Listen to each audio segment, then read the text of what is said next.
नमस्कार दोस्तों, आज की कहानी है दो बैलों की कथा। ये कहानी मुंशी प्रेमचंद द्वारा लिखित है। जानवरों में गधा सबसे ज्यादा बुद्धिहीन समझा जाता है। जब हम किसी आदमी को परले दर्जे का बेवकूफ कहना चाहते हैं तो उसे गधा कहते हैं। गधा सचमुच बेवकूफ है या उसके सीधेपन, उसकी निरापद सहिष्णुता ने उसे ये पदवी दे रही है, इसका निश्चय नहीं किया जा सकता। गाय सींग मारती है। ब्याई हुई गाय तो अनायास ही सिंहनी का रूप धारण कर लेती है। कुत्ता भी बहुत गरीब जानवर है, लेकिन कभी कभी उसे भी क्रोध आ जाता है। किंतु गधे को कभी क्रोध करते नहीं सुना, न देखा।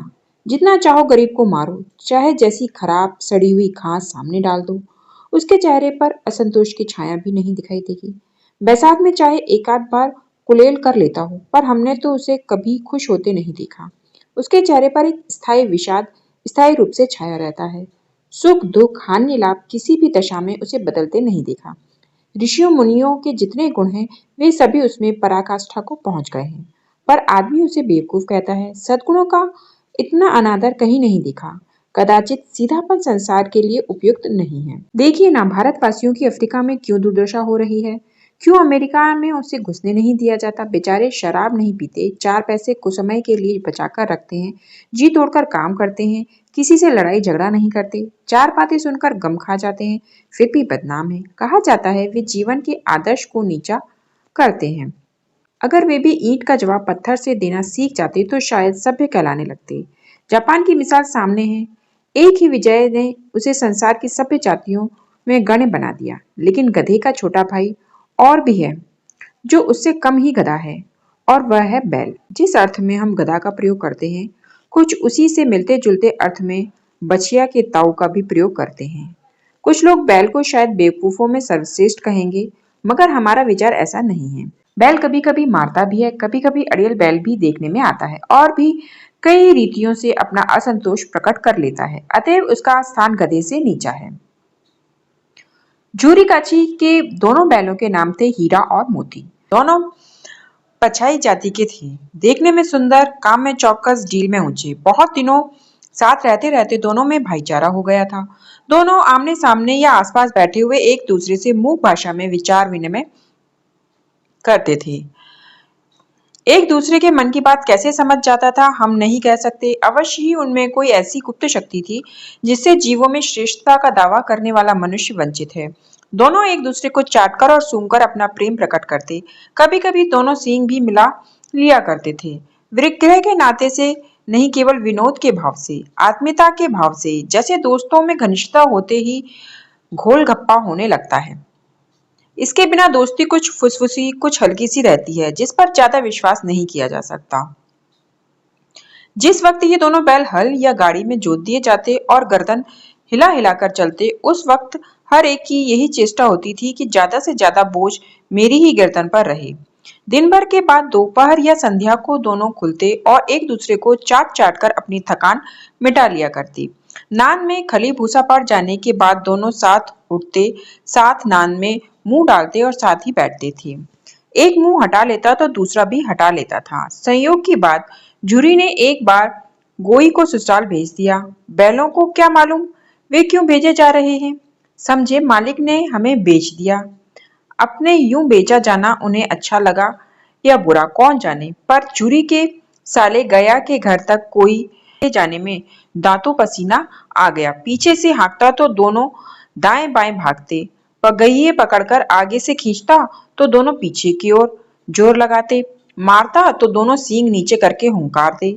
अगर ईश्वर ने उन्हें वाणी दी होती तो झुरी से पूछते, हम गरीबों को क्यों निकाल रहे हो। हमने तो तुम्हारी सेवा करने में कोई कसर नहीं उठा रखी, मगर इतनी मेहनत से काम न चलता तो काम ले लेते। हमें तो हमारी चाकरी में मर जाना कबूल था।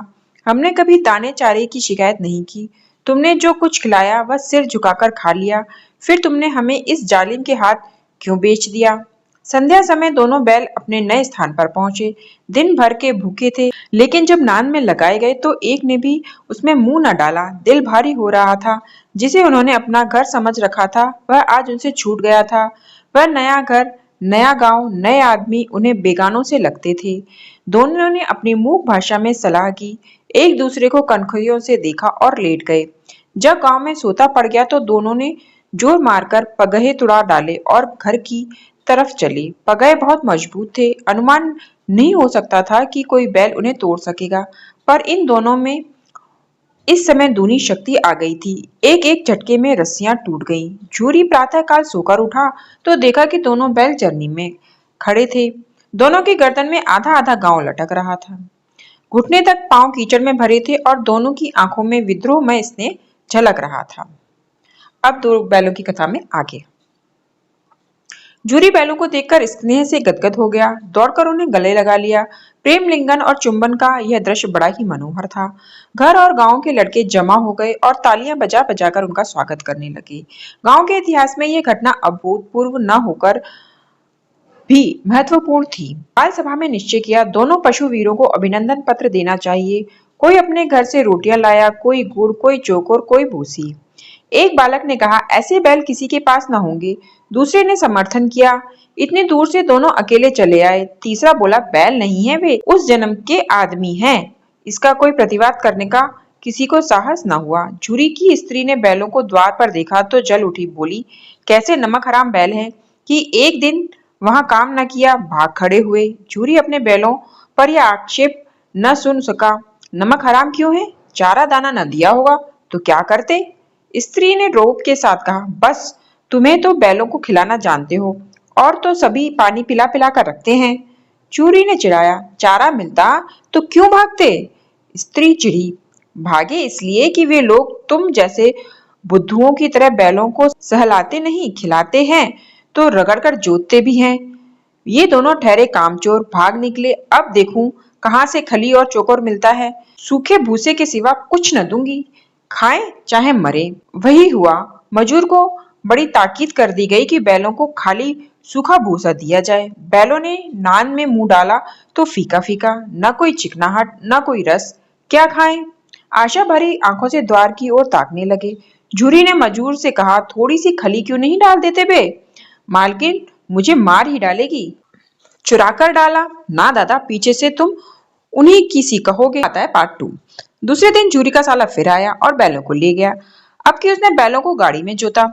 2-4 बार मोती ने गाड़ी को सड़क की खाई में गिराना चाहा, पर हीरा ने संभाल लिया।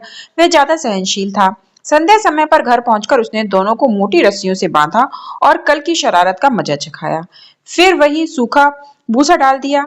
अपने दोनों बैलों को खली, चूनी सब कुछ दी। दोनों बैलों को ऐसा अपमान कभी न हुआ था। झूरी उन्हें फूल की छड़ी से भी न छूता था। उसकी टिटकार पर दोनों उड़ने लगते थे। यहाँ मार पड़ी, आहत सम्मान की व्यथा तो थी ही। उस पर मिला सूखा भूसा। नान की तरफ आंखें तक न उठाई। दूसरे दिन गया ने बैलों को हल में जोता, पर इन दोनों ने जैसे पांव न उठाने की कसम खा रखी थी। वह मारते मारते थक गया, पर दोनों ने पांव न उठाया। एक बार जब उस निर्दयी ने हीरा की नाक पर खूब डंडे जमाए तो मोती का गुस्सा काबू से बाहर हो गया। हल लेकर भागा। हल, रस्सी, जुआ, जोत सब टूट टुटाकर बराबर हो गया। गले में बड़ी बड़ी रस्सियां न होती तो दोनों पकड़ाई में न आते। हीरा ने मूक भाषा में कहा, भागना व्यर्थ है। मोती ने उत्तर दिया, तुम्हारी तो इसने जान ही ले ली थी, अब की बार मार पड़ेगी। पड़ने दो, बैल का जन्म लिया है तो मार से कहां तक बचेंगे। गया 2 आदमियों के साथ दौड़ा आ रहा है, दोनों के हाथों में लाठियां हैं। मोती बोला, कहो तो दिखा दूं कुछ मजा, मैं भी लाठी लेकर आ रहा है। हीरा ने समझाया, नहीं भाई, खड़े हो जाओ। मुझे मारेगा तो मैं भी 1-2 को गिरा दूंगा। नहीं, हमारी जाति का यह धर्म नहीं है। मोती दिल में ऐंठ कर रह गया। गया आ पहुंचा और दोनों को पकड़कर ले चला। कुशल हुई कि उसने इस वक्त मारपीट न की, नहीं तो मोती भी पलट पड़ता। उसके तेवर देखकर गया और उसके सहायक समझ गए कि इस वक्त टाल जाना ही मसलहत है। आज दोनों के सामने फिर वही सूखा भूसा लाया गया। दोनों चुपचाप खड़े रहे। घर के लोग भोजन करने लगे। उस वक्त छोटी सी लड़की 2 रोटियां लेकर निकली और दोनों के मुंह में देकर चली गई। उस एक रोटी से उनकी भूख तो क्या शांत होती, पर दोनों के हृदय को मानो भोजन मिल गया। यहाँ भी किसी सज्जन का वास है। लड़की भैरों की थी। उसकी माँ मर चुकी थी। सौतेली माँ उसे मारती रहती थी, इसलिए इन बैलों से उसे एक प्रकार की आत्मीयता हो गई थी। दोनों दिन भर जोते जाते, डंडे खाते, अड़ते, शाम को थान पर बांध दिए जाते और रात को वही बालिका उन्हें 2 रोटी खिला जाती। प्रेम के इस प्रसाद की यह बरकत थी कि 2-2 गाल भूसा खाकर भी दोनों दुर्बल ना होते थे, मगर दोनों की आंखों में रोम रोम में विद्रोह भरा हुआ था। एक दिन मोती ने मूक भाषा में कहा, अब तो नहीं सहा जाता हीरा, क्या करना चाहते हो? एक हाथ को सींगों पर उठाकर फेंक दूंगा, लेकिन जानते हो वह प्यारी लड़की जो हमें रोटियां खिलाती है उसी की लड़की है जो इस घर का मालिक है। वह बेचारी अनाथ हो जाएगी। तो मालकिन को न फेंक दूं? वही तो इस लड़की को मारती है, लेकिन औरत जात पर सींग चलाना मना है, यह भूले जाते हो? तुम तो किसी तरह निकलने ही नहीं देते। बताओ, तुड़ाकर भाग चलें? हाँ, ये मैं स्वीकार करता, लेकिन इतनी मोटी रस्सी टूटेगी कैसे? इसका एक उपाय है। पहले रस्सी को थोड़ा सा चबा लो, फिर एक झटके में टूट जाती है। रात को जब बालिका रोटी खिलाकर चली गई तो दोनों रस्सियां चबाने लगी, पर मोटी रस्सी मुंह में न आती थी। बेचारे बार बार जोर लगाकर रह जाते थे। सहसा घर का द्वार खुला और वही लड़की निकली। दोनों सिर झुकाकर उसका हाथ चाटने लगे। दोनों की पूंछ खड़ी हो गई। उसने उनके माथे सहलाए और बोली, खोले देती हूँ, चुपके से भाग जाओ, नहीं तो यहाँ लोग मार डालेंगे। आज घर में सलाह हो रही है कि इनकी नाकों में नाट डाल दी जाए। उसने पांव खोल दिए, पर दोनों चुपचाप खड़े रहे। मोती ने अपनी भाषा में पूछा, अब चलते क्यों नहीं? हीरा ने कहा, चलें तो, लेकिन कल इस अनाथ पर आफत आ जाएगी, सब इसी पर संदेह करेंगे। सहसा बालिका चिल्लाई, दोनों फूफा वाले बैल भागे जा रहे हैं। ओ दादा, ओ दादा, दोनों बैल भागे जा रहे हैं, जल्दी दौड़ो। गया हड़बड़ाकर भीतर से निकला और बैलों को पकड़ने चला। वे दोनों भागे। गया ने पीछे किया और भी तेज हुए। गया ने शोर मचाया, फिर गांव के कुछ आदमियों को भी साथ लेने के लिए लौटा। दोनों मित्रों को भागने का मौका मिल गया। सीधे दौड़ते चले गए, यहाँ तक कि मार्ग का ज्ञान न रहा। जिस परिचित मार्ग से आए थे उसका यह पता न था। नए नए गांव मिलते लगे।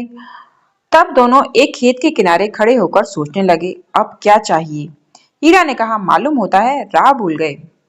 तुम भी बेतहाशा भागे, वहीं उसे मार गिराना था। उसे मार गिराते तो दुनिया क्या कहती? वह अपना धर्म छोड़ दे। लेकिन हम अपना धर्म क्यों छोड़े? दोनों भूख से व्याकुल हो रहे थे। खेत में मटर खड़ी थी। चरने लगे, रह रहकर आहट ले लेते थे, कोई आता तो नहीं है। जब पेट भर गया, दोनों ने आजादी का अनुभव किया तो मस्त होकर उछलने कूदने लगे। पहले दोनों ने डकार ली, फिर सींग मिलाए और एक दूसरे को ठेलने लगे। मोती ने हीरा को कई कदम पीछे हटा दिया, यहाँ तक कि वह खाई में गिर गया। तब उसे भी क्रोध आया, संभल कर उठा और फिर मोती से भिड़ गया। मोती ने देखा खेल में झगड़ा हुआ चाहता है तो किनारे हट गया। अब